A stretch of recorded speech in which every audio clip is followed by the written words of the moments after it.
दोस्तों, yes bank की बात करें तो यहाँ पे 2-3 बड़ी ब्रेकिंग न्यूज़ निकल के आ रही है, जिनको हम एक-एक करके डिस्कस करने जा रहे हैं। अब यस बैंक के स्टॉक में इस समय दबाव की स्थिति तो बनी हुई है।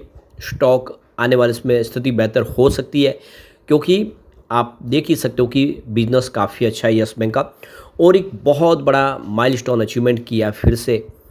एसबीआई और एचडीएफसी बैंक, आईसीआईसी बैंक को पछाड़ के नंबर 1 पोजीशन हासिल किए। किस मामले में उसको भी समझने की कोशिश करेंगे और यहाँ पे एक पुराना मामला जिसमें बड़े फ्रॉड का खुलासा फिर से हुआ है, क्या है पूरी अपडेट उसको भी समझेंगे।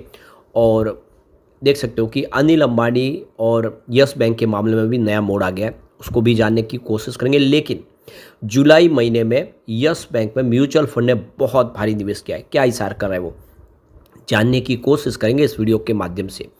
लेकिन फ्रेंड्स, उससे पहले अगर आप पहली बार हमारे चैनल पे आए तो चैनल को सब्सक्राइब कर दीजिए, एक बेल आइकॉन दबा दीजिए ताकि जब भी नया वीडियो बने पहला नोटिफिकेशन आपको मिले। वीडियो पसंद आए तो लाइक से जरूर कीजिए। चलो फ्रेंड्स, वीडियो स्टार्ट करते हैं। मैं हूँ आपका दोस्त एस बी दवे और हमारे अपने चैनल ऑनलाइन कमाई में आपका बहुत बहुत स्वागत है। तो सबसे पहले यस बैंक के कारोबार की बात करें तो स्टॉक 18.82 पर इस समय, जहाँ पे 0.053% की गिरावट है, या यूँ कह सकते हैं कि लगभग फ्लैट है, हल्की सी गिरावट है। लेकिन यहाँ पे आप देख सकते हो शुरुआत बिल्कुल फ्लैट ही हुई थी, कुछ तेज़ी बनी इंट्राडे में, कुछ गिरावट भी हुई, सीमित दायरे में स्टॉक ट्रेड करा है। वैसे पिछले साल भर से ये स्टॉक ने लगातार गिरावट दर्ज की है।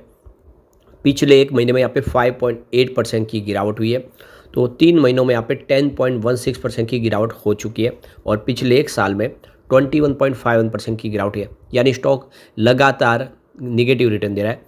लेकिन 3 ईयर की बात करें यहाँ पे 18.43% की तेज़ी बनी है और पिछले 5 सालों में 24.7% की तेज़ी बनी है। ओवरऑल देखें तो यस बैंक ने कोई खास प्रदर्शन नहीं किया है। अब जो बड़ी अपडेट निकल के आ रही है, यस बैंक की पुरानी डील्स की जो जांच में एक बड़ा घोटाला उजागर हो गया अभी। तो एचडीआईएल के 500 करोड़ रुपए से ज़्यादा के लोन को सुरक्षा एआरसी को बेचने में गड़बड़ी पाई गई है। बैंक पर आरोप है कि उसने खुद ही खरीदार को पैसा देकर अपना नॉन परफॉर्मिंग लोन बेचा, जो नियमों के खिलाफ है। तो यस बैंक की जो पुरानी डील है उसमें अब जांच हुई है, उसमें एक बड़ा मामला सामने निकल कर आया है। तो मुंबई में एचआईडीएल के एक लोन को सुरक्षा एआरसी, सुरक्षा एसेट रिकंस्ट्रक्शन कंपनी को बेचने से जुड़ा ये मामला है। इस स्पेशल ऑडिट में पता चला है कि यस बैंक ने 518 करोड़ रुपए का लोन अप्रत्यक्ष रूप से खरीदार कंपनी को पैसा देकर बेचा है। यह सौदा 31 मार्च 2017 को हुआ था। इसमें फंड की हेरा फेरी यानी राउंड ट्रिपिंग पाई गई है। स्पेशल ऑडिट रिपोर्ट में खुलासा हुआ है कि यस बैंक ने एचडीआईएल के नॉन परफॉर्मिंग लोन को बेचने के लिए धोखाधड़ी वाला तरीका अपनाया। बैंक ने अप्रत्यक्ष रूप से खरीदार अपनी सुरक्षा एआरसी को ही लोन दिया, जिससे उसने एचडीआईएल का लोन एनपीए खरीद लिया। ऑडिट में पता चला है कि बैंक ने डील से कुछ सप्ताह पहले सुरक्षा ग्रुप से जुड़ी एक कंपनी को 199 करोड़ रुपए का लोन दिया था, जिसका एक हिस्सा सीधे सुरक्षा एआरसी के खाते में गया और उसी से एचडीआईएल का लोन खरीदा गया। ऑडिट रिपोर्ट में यह भी बताया गया कि इस डील के नियमों में आपत्तिक उल्लंघन पूरा हुआ है। बैंक ने ना तो प्रतिस्पर्धी बोली लगाई, न ही स्वतंत्र मूल्यांकन कराया। इसके अलावा बैंक ने ऐसे अकाउंट्स को भी बेच दिया जो एनपीए बनने वाले थे, बिना किसी बाजार परीक्षण के। ये आरोप लगाया गया है कि सुरक्षा एआरसी 2016 से 18 के बीच यस बैंक की नॉन परफॉर्मिंग एसेट खरीदने वालों का सबसे बड़ा खिलाड़ी बन गया, जिससे पक्षपात के सवाल उठे। यह मामला अब नियामक और जांच एजेंसियों के रडार पर है। यानी एक तरह से देखें तो बैंक का जो एनपीए क्लियर करने के लिए रास्ते गलत अपनाए गए राणा कपूर की तरफ से। यानी खुद ही आपने पहले लोन दो उस कंपनी को और फिर उसके पास से अपना एनपीए बेचो और ये बता दो कि हमने अपना एनपीए क्लियर किया। एक तरह से पूरा फर्जीवाड़ा चल रहा था। एचडीआईएल के गारंटर ग्रुप के लिए प्रस्तावित समाधान योजना के तहत सुरक्षा एआरसी करीब 150 करोड़ रुपये ही वसूल कर सकती है, जो 75% से ज़्यादा की राइट डाउन राशि को दर्शाता है। ऑडिट से जुड़ा यह नतीजा 2020 से पहले यस बैंक के लोन के लिए गए फैसले की नए सिरे से जांच के बीच आया है। अब ये मामला अब नियामक और जांच एजेंसियों की नज़र में है, जिसका बैंक और सुरक्षा एआरसी व्यापक परिसंपत्ति वसूली क्षेत्र पर संभावित प्रभाव पड़ सकता है। लेकिन अब ये देखिए, पूरा मामला जो है 2020 के पहले का है, नई यस बैंक के साथ तो इससे जुड़ा हुआ नहीं है, लेकिन अब है कि मामला है तो प्रॉब्लम होती है। एक और जो अपडेट निकल के आ रही है अनिल अंबानी और से पूरा जो यस बैंक का मामला उससे, तो सेबी ने अनिल अंबानी की जो याचिका थी उसको खारिज कर दिया है। और इस याचिका में अनिल अंबानी ने कहा था कि यस बैंक से जुड़ी जो निवेश की शिकायतें वो उसका निपटारा करना चाहिए। तो 2016 से 2019 के बीच में रिलायंस म्यूचुअल फंड ने यस बैंक के अतिरिक्त टियर 1 बॉन्ड में 2150 करोड़ रुपए लगाए थे। ये जो बैंक के डूबने पर खो गए। इस मामले में निवेशकों को करीब 18.28 अरब रुपए का नुकसान हुआ है। तो देख सकते कि इस मामले में अनिल अंबानी की मुसीबतें तेजी से आगे बढ़ रही है, क्योंकि सेबी ने उनकी अपील को खारिज कर दिया है, जिससे उन्होंने यस बैंक के में किए गए निवेश की जांच बंद करने की मांग की थी, लेकिन अब ऐसा नहीं होगा। मीडिया रिपोर्ट के मुताबिक उन पर करीब 18.2 अरब रुपए का बड़ा जुर्माना लग सकता है। रॉयटर की खबर के अनुसार ये मामला 2016 से 19 के बीच का है, जब रिलायंस म्यूचुअल फंड ने यस बैंक के टियर 1 बॉन्ड खरीदे थे, और वो आप देखें वो सारे के सारे बाद में टियर 1 बॉन्ड को राइट ऑफ किया गया, लोगों को भारी नुकसान हो। उसमें अनिल अंबानी की कंपनी भी शामिल थी, और उन्होंने यहाँ पे 2.15 अरब रुपए का निवेश किया था डॉलर के रुपए। तो सेबी की जांच में पता चला है कि यस बैंक के जो राइट ऑफ हुए उससे जो रिलायंस के म्यूचुअल फंड के बिजनेस में निवेश करने वालों को भारी भरकम नुकसान हुआ है, और ये जो वसूली है ये अनिल अंबानी से हो सकती है। तो कुल मिला के देख सकते हो कि बहुत सारे घोटाले पहले किए गए, जिसकी वजह से जो ट्रैक रिकॉर्ड है यस बैंक का भी काफ़ी ख़राब हुआ, और इस वजह से अभी भी लोग उस पर भरोसा नहीं कर पाए। जबकि यस बैंक ने एक माइलस्टोन अचीवमेंट कर लिया है। आप देखें तो एसबीआई और एचडीएफसी बैंक जैसी बड़ी बड़ी बैंकों को पछाड़ दिया है और नंबर 1 पोजीशन हासिल कर ली है।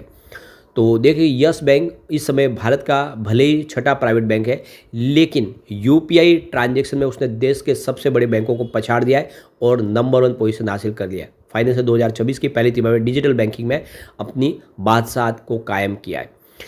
तो यस बैंक ने यूपीआई में बतौर पेमेंट सर्विस प्रोवाइडर यहाँ पे पीएसपी में 55.3% की हिस्सेदारी हासिल की, यानी एक तरफ यस बैंक अकेले और दूसरी तरफ सारी बैंकें, जबकि पेयर पीएसपी के तौर पे 33.3% का हिस्सा उन्होंने अपने नाम कर लिया है।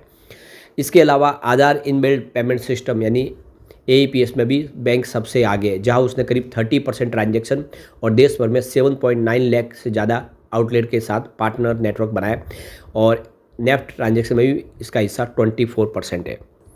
तो यस बैंक ने डिजिटल फर्स्ट अप्रोच अपनाते हुए 1500 से ज़्यादा एपीआईएस को इंटीग्रेट किया, जिससे रियल टाइम ऑपरेशन संभव हुए। बैंक ने अपनी फ्लैगशिप ऐप IRIS और IRIS BIZ के जरिए 92% इंडिविजुअल सेविंग अकाउंट और 93% करंट अकाउंट और 98% क्रेडिट कार्ड डिजिटल रूप से उपलब्ध कराए, जिसका ये फ़ायदा देखने को मिला। तो भारत के डिजिटल पब्लिक इंफ्रास्ट्रक्चर में यस बैंक सबसे बड़ा रोल प्ले कर रहा है, और आप देख सकते हो कि लगातार इनका कस्टमर बेस बढ़ रहा है। तो कुल मिला के देखें, भले इस समय यस बैंक के लिए कुछ प्रॉब्लम हो, लेकिन जिस तरह से उसका डिजिटल ट्रांजैक्शन के मामले में सबसे ऊपर इस समय कामकाज है, वो ये साबित कर रहा है कि आने वाले समय यस बैंक इन सारी प्रॉब्लम से बाहर निकलेगी और आने वाला समय काफ़ी ब्राइट हो सकता है यस बैंक के लिए। सबसे बड़ी इसकी एक प्रॉब्लम यही है कि जो ब्रोकरेज हाउस है वो बिल्कुल इसके साथ नहीं है, लगातार पिछले कई सालों से वो इसको कमज़ोर साबित करे। तो अब एमके ग्लोबल ने भी निष्कर्ष निकाला है कि इस समय जो यस बैंक के पास जो अभी उसका जो काफ़ी सारे जो कर्ज लिया हुआ है वो उनके लिए चुनौती बना हुआ है, और अभी भी देखो यस बैंक इस समय जो कोशिश कर रहा है उसमें वो सक्सेस नहीं हुआ। उनके हिसाब से आने वाले समय दबाव की स्थिति और बनेगी। तो एमके ग्लोबल के हिसाब से अभी भी देखें तो यस बैंक ने तकलीफें सारी खत्म अपनी नहीं की है। तो इसी वजह से भी देखें तो एक थोड़ा सा माहौल जो है वो दबाव का बनता है। अब एक बड़ा यस बैंक ने और फैसला किया कि जो यस बैंक के लिए जो नए सीईओ की तलाश हो रही थी, फिलहाल उस पर रोक लगा दी है।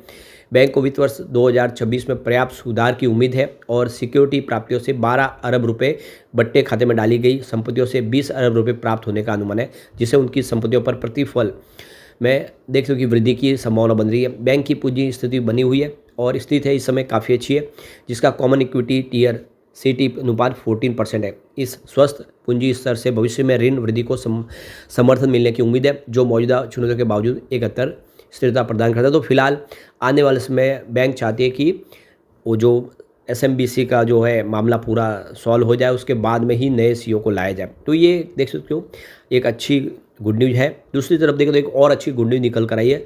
जुलाई महीने में यस बैंक में म्यूचुअल फंड ने जम के खरीदारी की है, इस गिरावट का पूरा फायदा उठाया। करीब 63 ऐसे म्यूचुअल फंड्स हैं जिन्होंने यस बैंक में निवेश किया है। सिर्फ 13 म्यूचुअल फंड ने बिकवाली की है, तो 13 के सामने 63 आप क्लियरली देख सकते हो कि बहुत सारा निवेश हुआ। ये इशारा करा है कि आने में यस बैंक की सेहत में सुधार होगा और यस बैंक बेहतर करेगी। लेकिन फ्रेंड्स, कोई भी इन्वेस्टमेंट करने से पहले अपने फाइनेंशियल एडवाइजर से एडवाइस ले ले या अपना खुद का रिसर्च करें, क्योंकि मैंने वीडियो आपके एजुकेशनल पर्पज़ के लिए ही बनाया। वीडियो पसंद आए तो लाइक से जरूर कीजिए और चैनल को सब्सक्राइब कर दीजिए। Thank you friends.